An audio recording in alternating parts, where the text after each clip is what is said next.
Season 6 আপনার দীর্ঘদিন ধরে ফ্যাশন শো, এই গ্রুমিং র্যাম্প শোয়ে হাঁটা, এতদিনের পথ চলা, কি বলবেন আজকে যে অনুষ্ঠান করছে? আজকে উদ্যোগের জন্য আমি একটাই কথা বলবো যে আগে আমি এখানে পার্টিসিপেট করতাম এসসি প্রোডাকশনে, তারপরে আমরা এখানে উইনার হয়ে গেছি, তারপরে এখানে সুমন চ্যাটার্জির সাথে এমন আমাদের হয়ে গেছে একদম পরিবারের মতো। তারপর আমরা অনেক জায়গাতেই প্রোগ্রাম করেছি, এখনও করি, কিন্তু মনে হলো যে আমরা নিজেরা সবাই মিলে যদি এই জিনিসটাকে আরও ভালো করে তুলি, সেই জন্য আমরা সবাই টিম মেম্বার হিসাবে সুমন চ্যাটার্জির সাথে থাকি, সেখানে আমরা মিলেমিশে কাজ করি সমস্ত কিছু। আমাদের প্রোগ্রামও প্রচণ্ড ভালো হয়, প্রচণ্ড সাকসেস হয়। আমরা হয়তো কমের মধ্যে রেজিস্ট্রেশনটা রাখি যাতে সব মানুষই করতে পারে, ছোট বড়, কিন্তু আমরা স্পন্সার যার কাছে আমরা যেটা বলি সেটাই পেয়ে যাই। এক কথা, শিল্পাঞ্চলের বাইরেও পার্টিসিপেট রয়েছে, হ্যাঁ শিল্পাঞ্চলের বাইরেও পার্টিসিপেট হ্যাঁ করেছে। হ্যাঁ। কী কী ক্যাটাগরি ছিল আপনার? কী ক্যাটাগরি ছিল? কিডস? হ্যাঁ, আমাদের এখানে কিডস ছিল, টিন ছিল, কিং, কুইন, মিস, মিসেস, আচ্ছা, 5টা ক্যাটাগরি ছিল।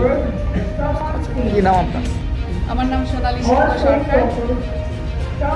আমি থাকি গোপালপুর রাজবাংলার কাছে, যেটা আপনার কাশী বিশ্বনাথ মন্দির হবে, আচ্ছা, আরসিং মন্দির, হ্যাঁ। ওই সামনেই থাকি। আচ্ছা, তো আমি অনেক দূরের থেকে এখানে আমরা প্রায় দিনই মিট করি, আর খুবই ভালো লাগে।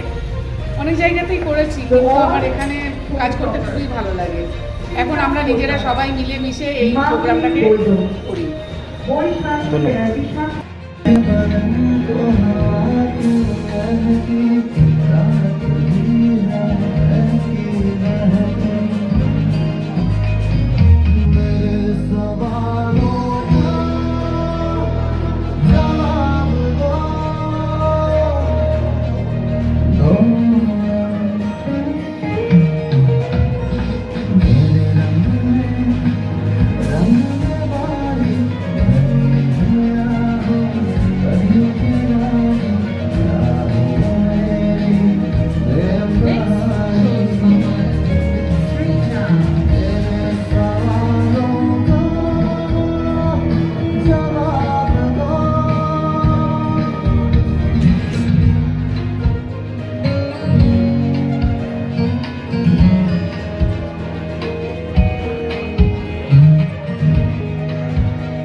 পারেন তারা একদম চাপ দেরি না করে কালকে